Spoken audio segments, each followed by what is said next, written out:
Il y a un an, le 6 février 2023, le sud-est de la Turquie subissait coup sur coup deux séismes de magnitude 7,7 et 7,6 qui ont coûté la vie à des dizaines de milliers de personnes dans le pays mais aussi en Syrie.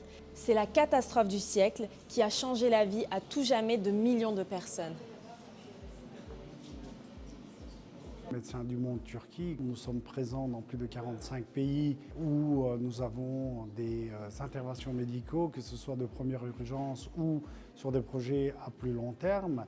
Et nous avons déjà malheureusement eu l'expérience de travailler dans des zones touchées par des séismes. Et le séisme en Turquie nous a touchés par son ampleur, par son impact, par sa difficulté au départ d'intervention, parce qu'elle s'est produite sur une zone très large où il y a eu plus de 11 régions qui ont été affectées et ça a touché plus de 15 millions de personnes. La mobilisation a été internationale, ça a été quand même assez extraordinaire de voir ça. Ça, c'est le côté positif d'avoir vécu ça, d'avoir témoigné de cette mobilisation et solidarité au niveau international de tous les pays. On a eu l'occasion de croiser vraiment des volontaires venus du monde entier pour pouvoir aider. Médecins du Monde Turquie, Dünya Doktorları Derneği, nous sommes présents et en Turquie et en Syrie. À côté de l'intervention médicale, paramédicale et de support mental que nous continuons à donner à Antakya,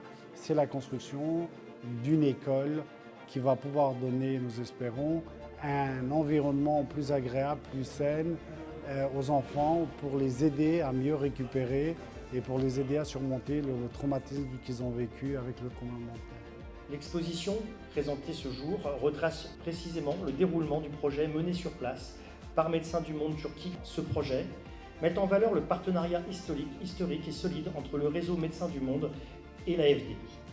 Je vous félicite donc de nouveau pour vos actions et rappelle la pleine solidarité de la France à l'approche de cette date tragique du 6 février, triste anniversaire que nous aurions préféré ne jamais commémorer.